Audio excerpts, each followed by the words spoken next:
So when you're swiping through multiple people, bouncing between apps, like keeping up with all those text messages, how are you able to even focus? I know. It feels like our world is just prone to dating ADHD.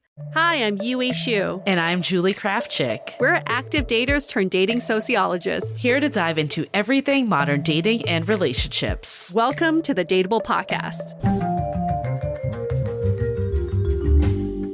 Before we get into this episode, a quick word from our sponsors that make it possible. Living with ADHD can be a challenge, and dating with ADHD is definitely a challenge, we've heard many of you say. But finding the right care and proper tools needed to succeed can be life-changing. Done is an online ADHD care platform that can get you all the resources you need to help manage your ADHD. Online visits, refills, and a 24/7 care team made for you. In just 1 minute, Done's online assessment can help kickstart your ADHD treatment journey. With experienced clinicians, worry-fill refills, and online visits, you can start getting personalized care as soon as today or tomorrow. So contact an expert team that can help you around the clock and get a personalized treatment plan just for you. Here's how you do it. Take a free 1-minute assessment and book an appointment with a licensed ADHD clinician as soon as the next day. Get continuous care, one-click refills, insurance coverage, and 24/7 care team support with Done for just $79 a month, and pharmacy copays as low as $0. Visit get.donefirst.com/podcast to learn more. That's get.donefirst.com/podcast to learn more. Done. Turn ADHD into your strength.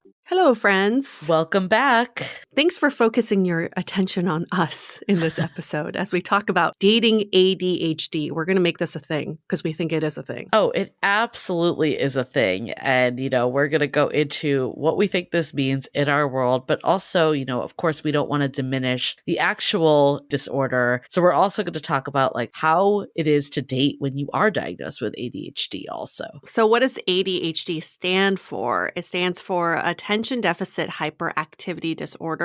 And people diagnosed with ADHD may have trouble paying attention, controlling impulsive behaviors, or be overly active. And although it can't be cured, it can be successfully managed, and some symptoms may improve as people age. You know what I was reading about too, which is interesting, is that it used to be very much like ADD, right? And it was a distinction between the hyperactivity part, and now it's collectively known as ADHD together. Right. And you hear people go, adult ADHD. Yeah. Right. Because now you think it's of not kids, just right? in children now. Yeah. And we're not medical professionals. So we did bring in a professional to talk through if you are diagnosed with ADHD. But first, we just want to really recognize that the way we date today, oh my God, we are all prone to dating ADHD. All the apps, all the different options, all the different people, all of the wondering what's next. It's nuts. Yeah. I feel like you have to almost be living in a world that's outside of our world to not experience this, or have such good focus that you can eliminate all the noise that's out there, which I would say most of us are not able to do. Noise is the word for all of this. And back in the day, when we did it traditionally, you only knew people through your network. Yeah. So you were able to focus on maybe one or two people at a time. Now, I don't know. I've seen my friends' apps. Some people are balancing 20, 30 people at once, trying to message them all, trying to keep track of who's who. Yeah, and it's it goes beyond the apps too. I 100% feel that, because then it's the incoming text messages, setting up the dates, being on the dates, and then you're getting the new people in the flow. It's a lot. It's a lot to go through. I'm tired. I'm tired. It's exhausting. So we all know you feel the same way. So in this episode, we really want to go through and say, does dating ADHD exist? Is this a thing? And then ultimately, knowing where we are today, how do we date in a way that can reduce some of the stress and, allow us to keep more focus on ultimately getting to where we want to go. And then also recognizing when someone you might be dating has signs of ADHD, or even you do too, and being able to work through that instead of pass judgment. We will absolutely go through, if you are diagnosed with ADHD, how to date on your terms, basically. And then if you are not diagnosed with ADHD, but feel like you have some of that behavior, there are also other solutions. It's not like you have to be diagnosed to understand what it feels like. Yeah, what I'm learning is it's a spectrum, like many things. So it's not like you either have it or you don't have it. Like, I feel like that's like what we think with a lot of this stuff, like with anxiety and depression too. I think there's been a lot of, research in the last decade, I would say. It's been a lot more normalized. I think before it was like, you are diagnosed or you're not. There's something about the word diagnosed too that makes people feel like it's not applicable to them.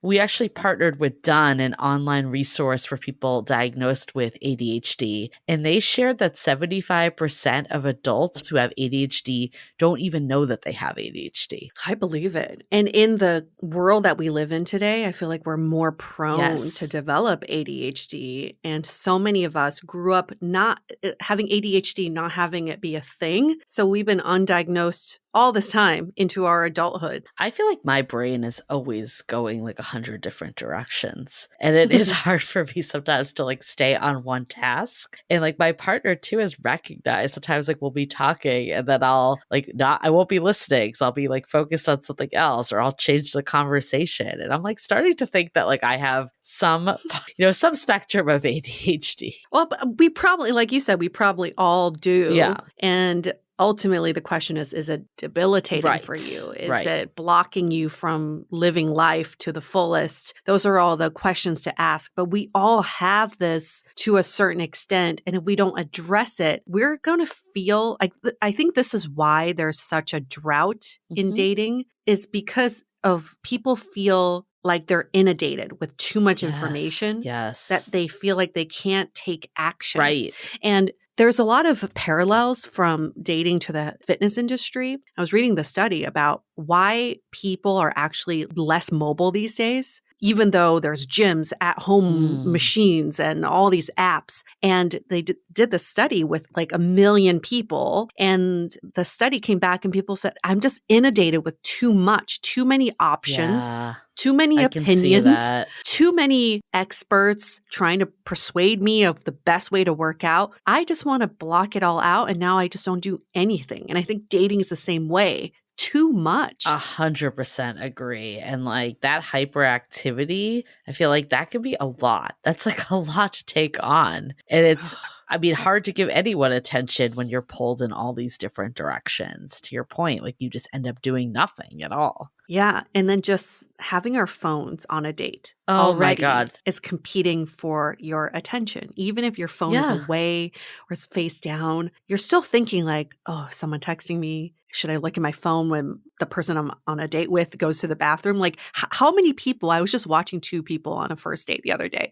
And as soon as the girl went to the bathroom, the guy whipped out his phone. And the same thing happened to her when he went to the bathroom. It's like, what are you going to do to kill that time? You're going to look go at your phone. And you're texting your friends. So you're like really always around multiple people at once, even though you're with the attention of one. It's very like interesting when you think about it that way. Yeah. I don't know. I think like this, of course, like we're not medical professionals. We're not claiming to be in any way. But I think about like for years, I thought I had high anxiety. And I do in some ways. I don't want to say I don't have anxiety at all because I definitely do.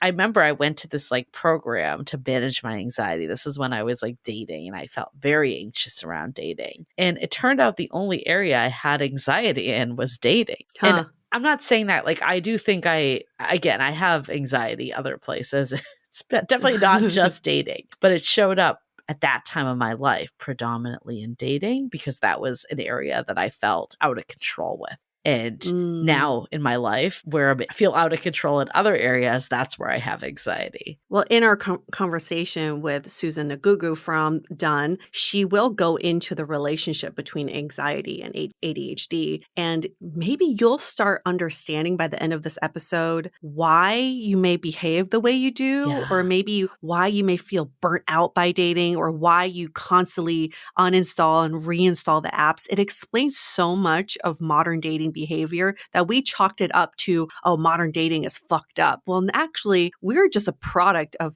everything that's been happening, all the cultural shifts that's been happening. Yeah, it's like the product of it. Like, again, it goes back to like, it's hard not to have dating ADHD in this world. Mm-mm. No, how do you not? How do you block out all the noise? I guess if you do not use any of the apps, you only date one person at a time, you don't take your phone on dates, and you shut off everything, all your devices. Yeah. That would be the only way to block out the noise. But once you turn everything back on, you're swept back into the world. I think about it too, like dating apps are designed to keep you on the hook, right? Yeah. Like there is the hooked model. There was this book by Nir Eyal that talked about this, and it was all psychology of how you stay into the app. And he talked about dating apps where you get the it's a match and you want more of that. It's like a slot machine. You want to keep going. So instead of having a conversation with the person you just matched with, you go to the next person, then the next person. So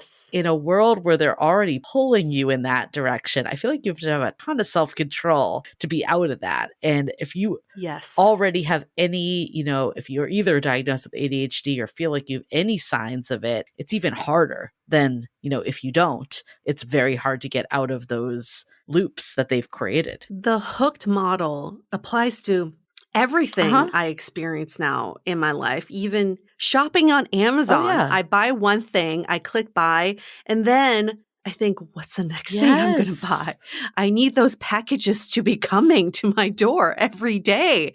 It's everything. We just want what's next. I've accomplished this already. I'm already thinking about the next. And people in dating feel the same way. And that's why so many of you all complain that people don't seem present on dates. Right. And they feel like they're not engaged in the conversation, or they feel like they're onto their mind is somewhere else. Well, that explains it. Everyone's kind of already on to the next. The mind is somewhere else is very interesting too, because obviously we've touched a lot about, the pre-date, just getting to the date in the first place. But that's only half the battle. Once you show up, that's another piece. And if you're preoccupied and having trouble focusing, it's going to be really challenging. And then, again, if you have ADHD or just a byproduct of this world where you're thinking about your work, you're thinking about all the other things that could be going on in your life, it's just a lot. I feel stressed. I want to curl up in a corner and but I do think there is knowledge is power in this situation. I think this is why we want to do this topic too, is because at least if you can know where it's coming from, you can stop and be like, okay, this is what's happening. Not just, oh, I'm just in this endless loop and I feel frustrated and things aren't moving and I'm never able to make anything happen. Like then you start to just get burnt out. If you can at least consciously be like, okay, remember this dating ADHD episode that DATEABLE did. I think this is what's happening to me. Let me pause for a second. Just adding that pause could be just, a game changer. Well, this conversation we're about to have is twofold. One is if you are experiencing these symptoms, how do you manage? But I also think the second part of this conversation, which is so fascinating, is you could be dating someone with ADHD and don't know it.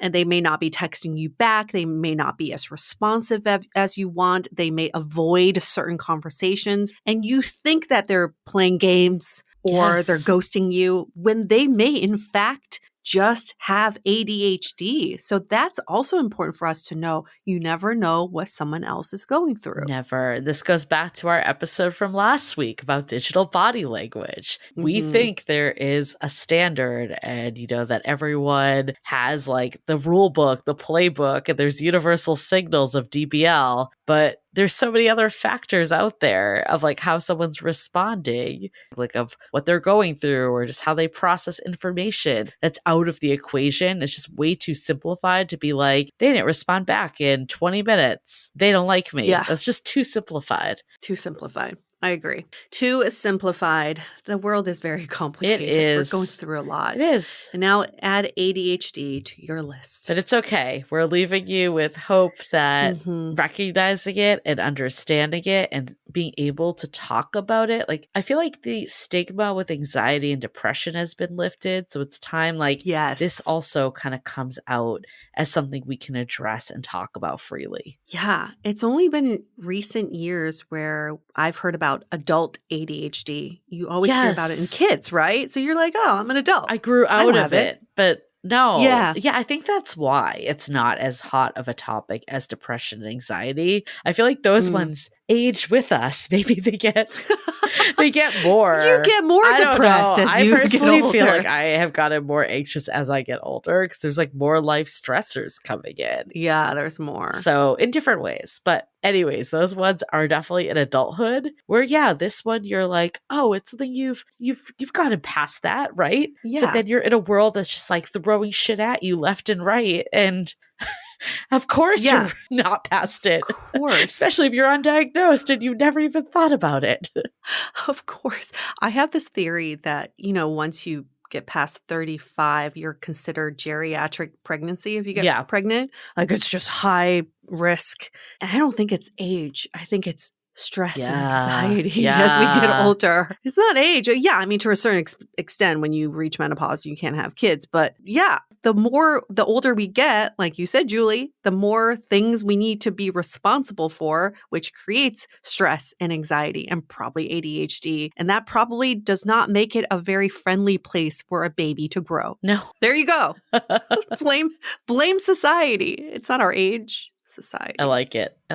So anyways, we're going to get into it a lot deeper with Sussan. Excited for this conversation. Definitely make sure you listen because this is a good one. It's really important to just understand the product of our environment and where we all sit in the spectrum of ADHD. So before we get into it, announcements. If you haven't yet, leave us a rating and review. We love it when you do that. And also, if you are an Apple podcast listener, make sure to turn on auto downloads. There's been a change recently that is not necessarily letting you get all the Dateable episodes delivered to you right away. So make sure that you're subscribed. And if you're on Spotify or one of the other players out there, there's also ways to follow the show. So do that as well. And then also shout out if you're on Spotify, leave us a comment on the episode. We've been checking those lately and making them public. So it's kind of like the equivalent of leaving a review on Spotify, a little different, but also leave us a review on Spotify. You just don't get to write in what you want to say, but it still helps us in so many ways.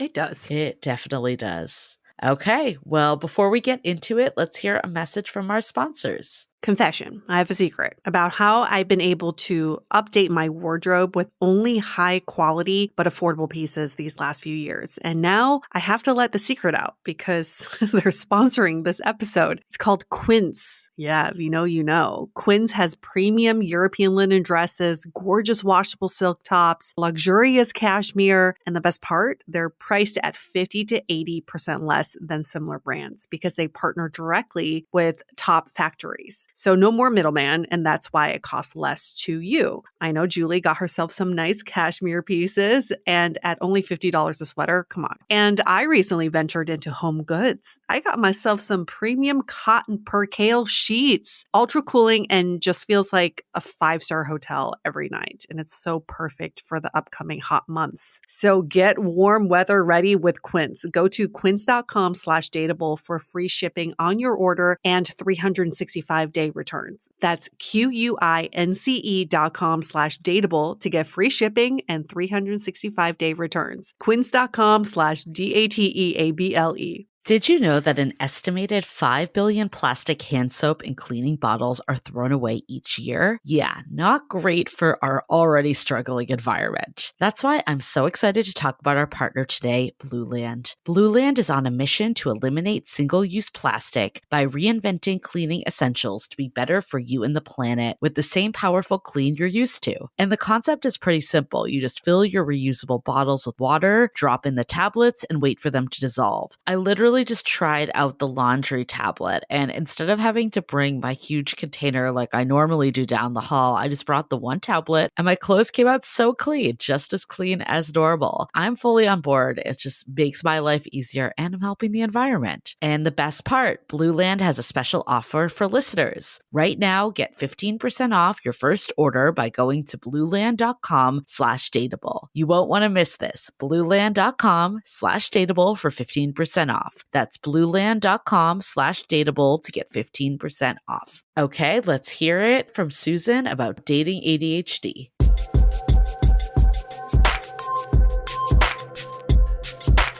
ADHD and dating with ADHD is something that most people don't really talk about, but there is a diagnosis for people with ADHD. And also, how does that affect your love life? So I'm glad we have an expert with us today. Her name is Sussan Nwogwugwu. She's a board-certified psychiatric mental health nurse practitioner, 38 years old. She lives in Texas, originally from Nigeria, and she is married and currently works at Done, an online subscription-based treatment program for people with ADHD, as the lead nurse practitioner, specializing in ADHD, depression, self-care, and more. Welcome to Dateable, Sussan. Thank you so much for having me. Yeah, we're excited to get into this with you. I think in today's world, it feels like everyone has a short attention span. I'm just thinking about myself. Like, I feel like I'm constantly moving in 20 directions, but I don't know if I've ever been like, do I have ADHD? Is that something that maybe just is undiagnosed, or is there a spectrum of how much it can show up within people? Right. I will say this, in my experience, there are very high functioning people with ADHD. There is a lot of judgment too. So I think that the stigma did affect a lot of people opening up to their providers. Now, thinking about the current society that we are in, everything is fast-paced. Everything is moving very quickly. Yep. So we are constantly pushing through all the expectations from the society in order for us to achieve our goals. And sometimes it can be very difficult. It's also caused an increase in anxiety and depression for a lot of people, because you think about it, I am not able to get anything done. And I'm constantly thinking to myself, what is it that is stopping me from achieving all my goals? So we want to find out, how is it impacting your day to day? What about abilities to get tasks completed, difficulty multitasking? There's just a whole lot that a lot of people experience. Yeah. How is it also impacting your personal life, right? There is this self-gratification that comes with accomplishing the things that you've set out to do. And if you feel like you're failing at it, and this is where we can then evaluate such an individual and discuss a little bit more about a treatment plan that could possibly help decrease the symptoms. So what I'm hearing from you, like a big part of it is like completing the task at hand and that kind of getting in the way of your life. Yes. Obviously, this is a dating podcast, so we're going to turn it to dating. But when I think of like just the world that we're in, especially with dating apps, there's hundreds of people you can be talking to. When you get a match, you could, start actually talking to someone and have a connection for them, or you can keep swiping and find many other people to go on dates with. I could imagine if you have any like spectrum of ADHD, this can be really difficult task. What's your take on like the dating landscape today and like having ADHD as a component of it? So this is very, very important. When you have ADHD, one of the things that is hard is being able to make a decision, right? And you are constantly, say, at dating apps, as you're swiping left, when you have ADHD, you may not even pay attention to what you're looking at. Like, what are you looking at? For me, I think that is important because a lot of people with ADHD will think about it. Oh, I'm lonely. I need a relationship. I need a boyfriend. I need a girlfriend. I need a partner. And they jump on those dating apps without thinking about what are the qualities that you need in someone. What are you looking at when you're reading their profiles? So we're just constantly swiping. And a lot of times you see a lot of them swipe left and they're like, oh no, I missed it. I wanted to swipe right. It's because that focus wasn't there at the time while they are reviewing potential partners. You see what I mean? Yeah. That's why speed dating may not work for someone with ADHD because their brain is like trying to figure it out. Like, what am I doing? What do I need? What do I want to think about? What are the qualities that I need in a guy? It's like you put on a hot chair And a lot of times, because of the impulsivity, people make impulsive decisions because they feel like they're on the spot. They need to make that decision that sometimes it can backfire. Oh, that can lead to ghosting. That can lead to Yes. rejection. Interesting. I mean, that makes a lot of sense because, Interesting. Julie and I are of the elder millennial generation. And I feel like ADHD was not a thing when we were kids. Yeah. So it's manifesting now because a lot of us have gone undiagnosed and it's now transpiring into our adult life as we're dating. I've heard that even texting and reading text messages is really hard. It can be very overwhelming and it leads to a lot of difficulty in focusing on one person. And that's the reason why even when people match on dating apps, the motivation to continue the conversation may be lacking because they feel like, okay, now I'm here. What's the next step? So we were trying to figure out the next step, and that can inhibit one from making a decision because now it's so quick. You're like, did I make the right decision? Let's follow through. How can I follow through to schedule a date with this person? What if they don't like me? So there's a lot of negative thoughts too that can come in. What if they feel like I'm missing something? What if I start talking to them and I zone out? So there's a lot of self-doubt that can affect such environment. So I think that, like I said, it could be as simple as texting someone, responding to their messages. It is a huge challenge. I think that there's a lot of patience too that needs to be applied when you're meeting people in such settings. So because again, what if you meet someone who has similar struggle and they feel like, yeah, I texted her and she's not responding. And some people also have the fear of, yeah, what if I initiate a text message to this person and they continue to bombard with messages and I don't have the time to respond. So dating in this manner can be very challenging for a lot of people with ADHD. I always go back to that Modern Love episode with Anne Hathaway. Yes. Of just like, she was like in the supermarket, so excited to meet new people, like in it. So good. And then she had bipolar. So the next day when the date came, she did not want to get out of bed. She did not want to see this person. And it's very confusing to the person on the other end. Yeah. But that episode, I think, was so powerful because it showed like you just don't know what people are going through. I think today's world of modern dating, like even if you're undiagnosed, like you're going to have a little ADHD in it. So I can't even imagine people that are actually like going through this, how overwhelming it must feel. It is. It is very overwhelming and somewhat discouraging as well. And that's why we hear about dating burnout. Yeah. And this is probably why so many people are burnt out. And what you just mentioned, Susan, it's almost like modern dating is counterintuitive to people with ADHD. Modern dating is all about instantaneous decisions and actions and doing and going and committing to those decisions. But if you're living with ADHD, that is totally against what you want to do.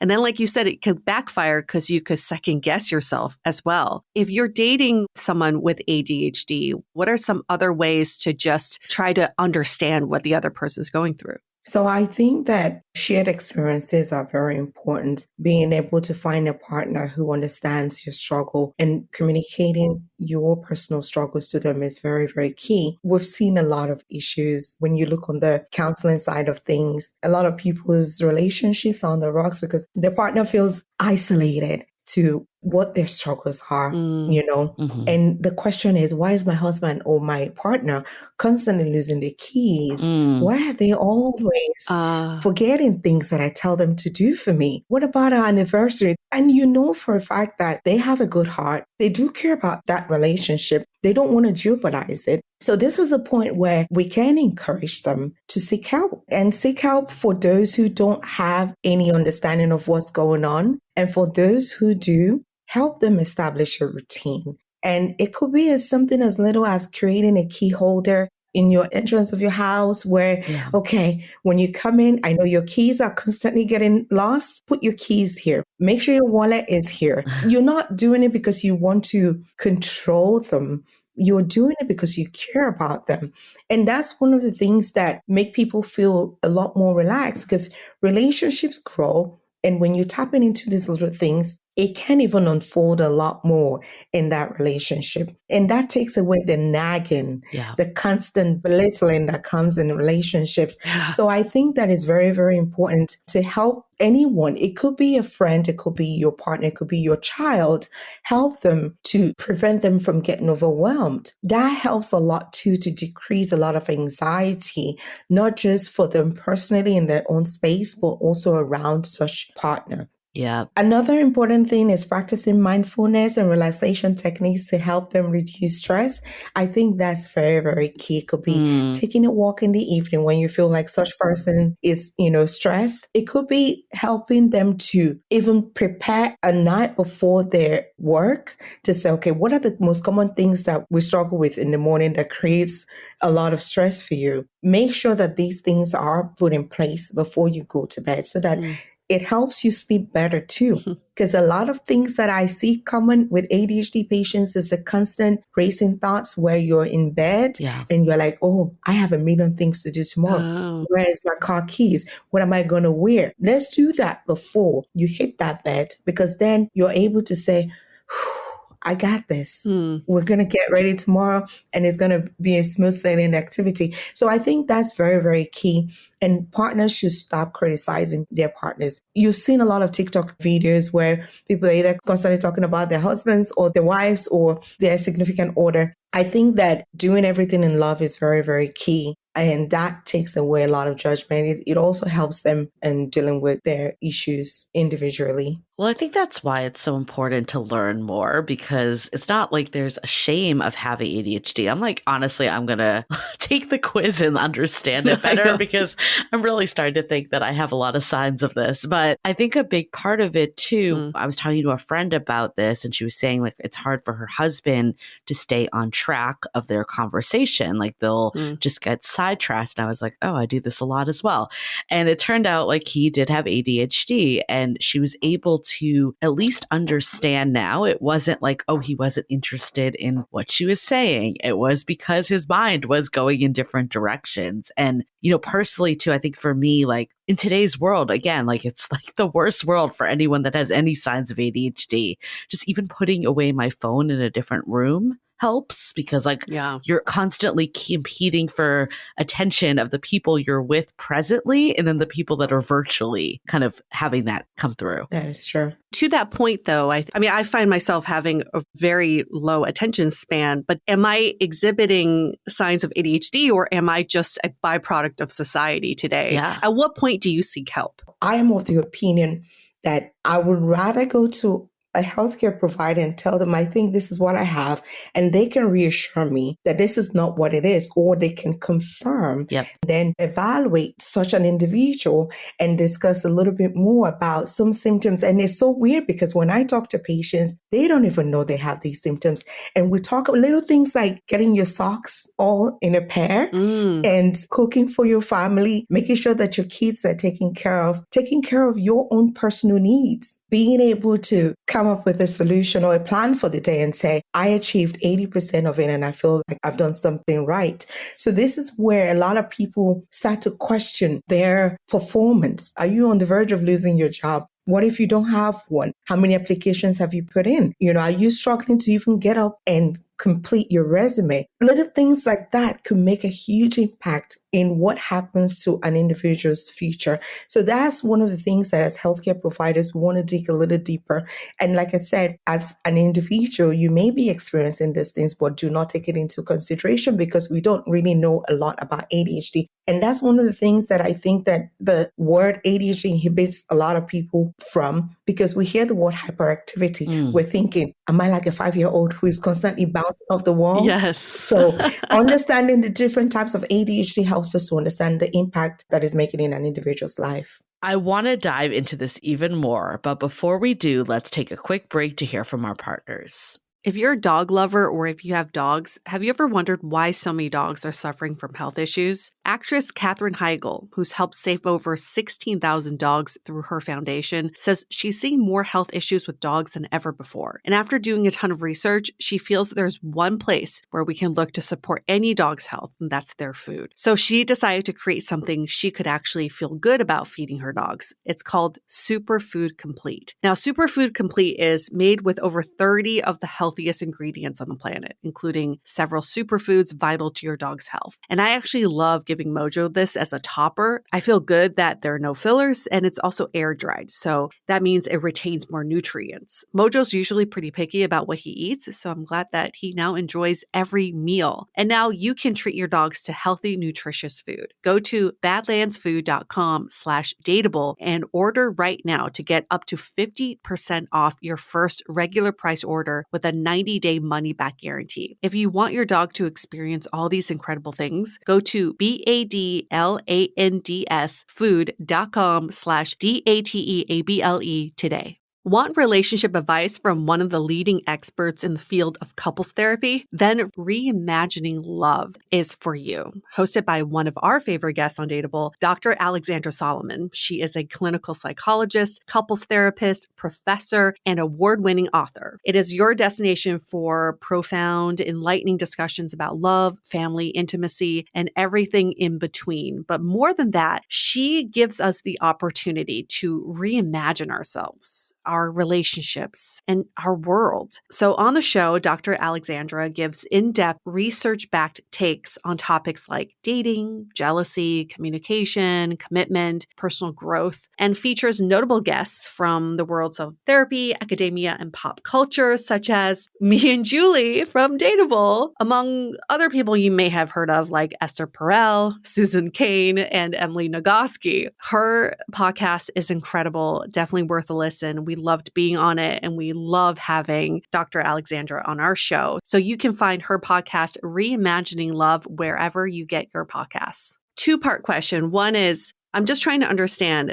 could ADHD lead to depression and anxiety, or does depression lead to ADHD? What is the relationship?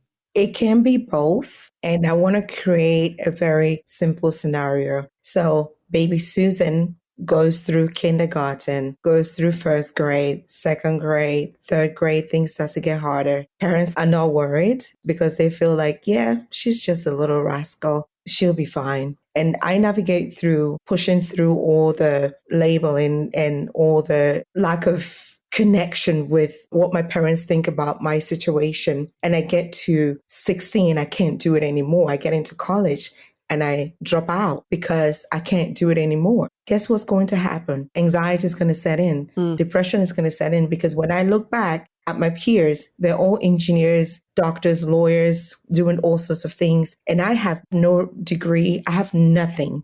And I've moved out of my parents' house and I'm struggling, right? Depression is going to set in. And when you go to a provider and talk to them about how you're feeling, you are going to start off with your immediate feeling. I feel lonely. I feel sad. And when you have a provider who is very, very knowledgeable, who cares a little bit more, and who is very, very aware of what that could look like, or just interested in your journey, they're going to ask more questions. Tell me about your childhood. How is your relationship with your parents? Did you think that these symptoms were present at a younger age? And how did people perceive that symptom? Did they think that it was worth evaluating? And I'm saying this, and this is not a judgment to anybody whose parents hadn't paid attention or whose culture doesn't support evaluation and diagnosis, because we've all been there. But I think that as a young person, it starts to affect your future. It starts to affect the outlook on things, and sometimes can even create resentment because you might feel, well, if my parents didn't care enough to get me evaluated, now look at what I'm struggling with. Understanding this journey and this person's history is very key, or trying to figure out what and how the person got there. So if I'm understanding correctly, it's not that if you have ADHD, you're going to have depression, No. but there is a high correlation just because of the causation that comes from it. Like I can imagine in a dating sense, like if it's hard for you to stay focused on a conversation with someone and then nothing is turning into more because you can't stay focused, Right. you're going to feel like down about your dating life. And it's not necessarily because of the ADHD that you're depressed or have anxiety about dating, but it's kind of a result of it. There is a possibility that ADHD symptoms can cause depression along the line if it's not treated over a long period of time and it is constantly and negatively impacting the individual's life. Got it. Okay. Yes. We definitely want people not to walk away thinking like everyone has ADHD. No. Like, I don't think that's what we're trying to say here, but I do think we need to recognize, one, the world we live in, and then two, it is a very real thing that a lot of us never got diagnosed because of just, especially if you're an elder millennial up, just the world we were living in when we were younger. Right. I guess for people that are struggling to stay focused in dating, let's use the example maybe starting with dating apps, that it's hard to stay focused on the specific conversation and person at hand. What tips would you have for someone like that? I would say before you get on the dating app, think about what you want. And just knowing that it's not going to be 100%, but at least having an idea helps you to know who to swipe right to and being able to determine how you want to proceed with it. And knowing that just because you're ready, the person on the other end may not be ready. So just not being disappointed with the level of feedback that you get is very, very important. Take it slow and steady and just hope for the best. That's really interesting because, in today's world, people are just like swipe, swipe, swipe, not looking at the profile, doing anything like that. And, honestly, a lot of times you and I will recommend that because we don't want people to get bogged down in the profile and something that might not be realistic to how someone is in real life. Mm-hmm. But what I'm hearing from you is if you do have ADHD symptoms, maybe slowing down, taking that time to read a little more could actually be a better middle ground for you, knowing just the other stuff that's going on in your mind. Right. Because if you have boxes to check and someone checks a lot of the boxes, again, knowing it's not going to be 100%, it helps you prepare better that you are not wasting your time just swiping on everybody you see on the app. So if those boxes are set before you get on those dating apps, it will make things a lot easier for you. So being more intentional. I mean, I think everyone could take that advice too, just being more intentional on the apps. Yeah. What about when you're on a date and you have a hard time focusing on the conversation? That can be a huge struggle. It takes a lot of empathy and support from the person on that side. And I mean, we've seen so many shows. If the person is not in the zone to have that conversation, they're not there. So if you have ADHD, before you go on a date, make sure that you are choosing a time and a date that works better for you and not trying to please the other person. Because somebody says, hey, Susan, do you want to go on a date today? If I'm not ready to have a conversation, I can say politely, I think that's a great offer, but I do think because I have a lot of things to do today, I may not be able to fix that in my schedule. Can we do it tomorrow? Because that helps you have a very clear mind. Because like I said, if I have meetings back to back and someone at 6 p.m. tells me to go on a date, my brain is tired. Yeah. So it's okay to say no politely and reschedule at a time that works better for you. What about environment? I can imagine like something that, is like high stimulus, like that could be bad. What is your take on that? So I think that being honest is very key because personally, I don't go to the club. So if someone says, hey, Susan, you want to go clubbing? I will politely say, I'm not sure that's a good environment for us to have a conversation. And that's one of the things about dating, right? If you're not at that point where you are trying to figure out what the person likes and what they don't like. And I think that if I'm struggling with ADHD and someone asks me, where would you like to go on a date at? I will want to make sure that I'm telling them a place and a space that I feel very safe and I feel can help me focus on that conversation rather than trying to impress them to create this fantasy or a world where I know I'm going to fail at. What about texting? Because like we talked about that before, it could be very overwhelming to just be constantly getting texts. Right. But in today's dating world, people use that as such a sign. Like if someone doesn't respond quickly, they think they're not interested. But I could see someone with ADHD getting overwhelmed and not responding. What tips would you have for that person? So this will be my tip. Make it clear that you're not a good texter. Yeah. Because again, creating an expectation is very key, because if you leave things open for people to, conclude on, they will say that you're not interested. While you're getting to know each other, you could put it out there. I'm not a good texter. A phone call will be preferred so that you can get the response that you need very quickly, or give me time. Because we also have to think about it. What if this is a high functioning ADHD person who is like a director at a company with so many responsibilities? They may not just be there giggling behind the phone, trying to text you back and things like that. So I think that is very, very important to kind of let them know that, while you're getting to know each other, let them know that you're not a good texter, that if there is any delays with returning text messages, it's not a sign that they're not interested. It's just they are trying to navigate through a lot of responsibilities. And that makes it very, very understanding for the other person, because now they know, yes, I texted you an hour ago. I may not get a text message at 6 p.m. Maybe they get it at 5. They're like, oh, okay, that's really a good sign.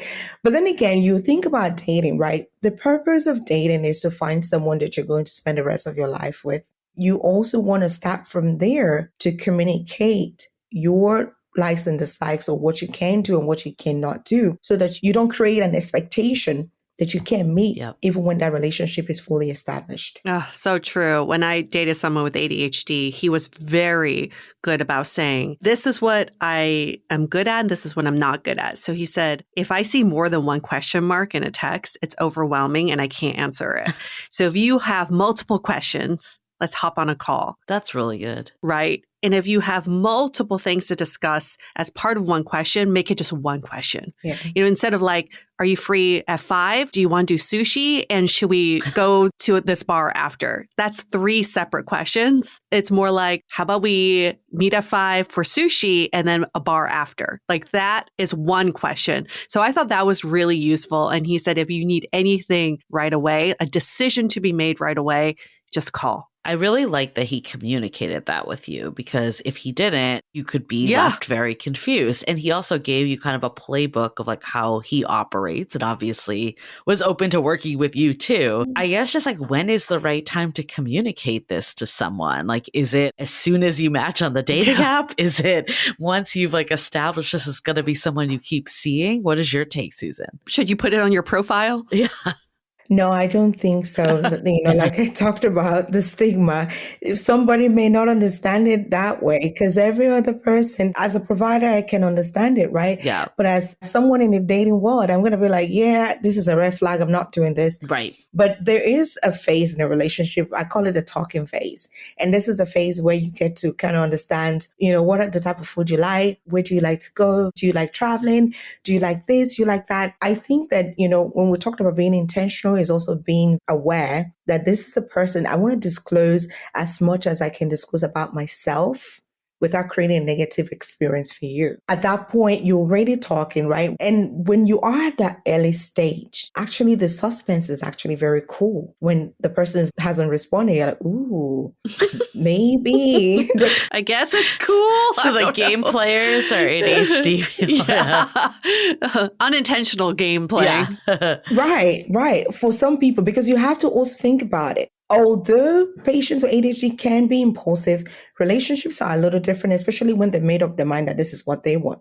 They are not trying to give everything at the same time. They're also trying to hold back to make sure that I'm not just, going to tell you everything about me and you can now run with your own narrative about me. No, but I will, at the point where I feel safe and I feel like I can trust you, move a little further down to say, okay, here we are now. We've established boundaries in these relationships and the things that we want. These are the things that I would like for you to know about me. And what that does is also, it creates a level of test for that person. Because if I have told you what I think works for me and you're constantly disregarding it, then that's also a little red flag for me. So true. Yeah. I think that in both ways it works out. when we slowly kind of transition things where they should be, and it creates a good partnership for that person and expectation so that they know that they are well prepared for that role and also to support you better if they need to. What happens when two people with ADHD date? It's fun. It's actually really fun. It's fun?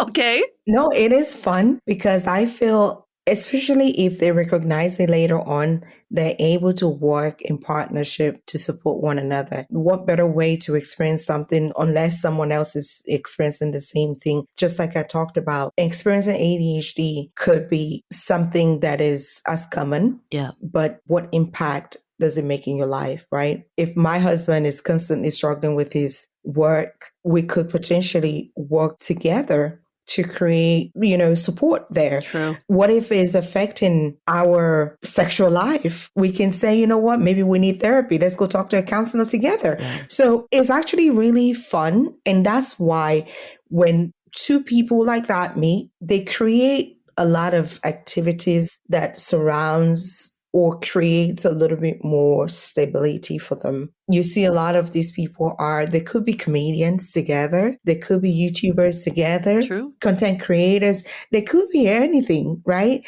But they are drawing strength from one another to continue to on their relationship. And that's why I talked about definitely not being negative towards your partner is very, very important, because at some point in time in one's life, you will find that there are symptoms that are part of your personality that could potentially align with your partners. So it's not a bad thing when two people with ADHD. I think that they actually work together to create something very strong. Do you think everyone has a little ADHD, like especially in our world? Or like, do you think there are people that truly don't?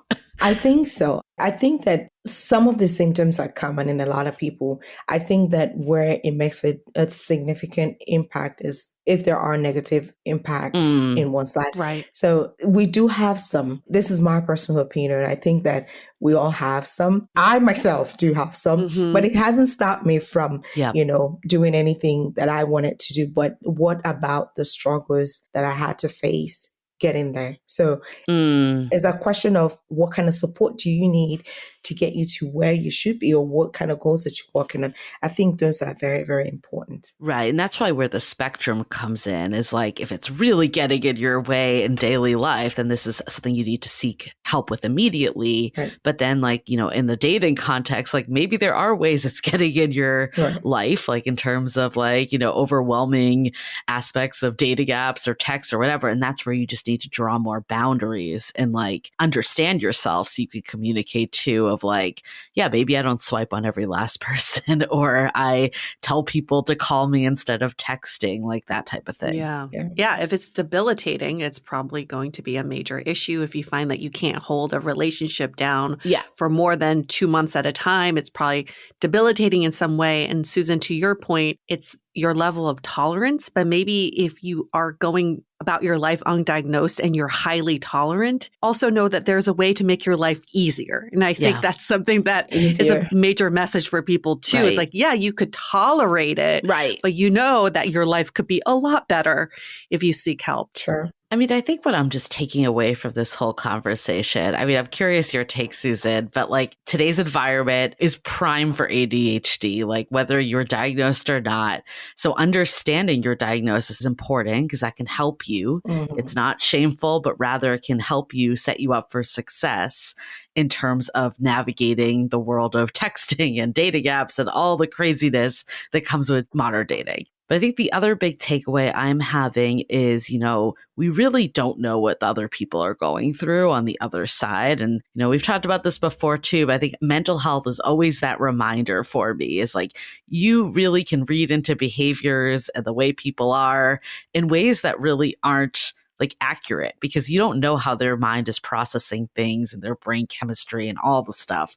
So I think just having more understanding for other people, or being willing to ask more questions. Like if someone's not texting you back immediately, instead of jumping to the conclusion they're not interested, have that conversation, understand why. pending, of course, you're getting all other signs that they are interested. Not saying to like hunt people down that aren't. But I think just like recognizing that not everyone operates the exact same way is really important. Totally agree with you. Yeah, that's really the key takeaway is seek understanding instead of judgment. People just don't operate in the same way. But also, I think we need to stop joking about ADHD. I feel like it's something that we do lightheartedly, like, oh, I'm sorry I didn't text you back. I have ADHD, or I didn't get to it, or I couldn't focus on this conversation.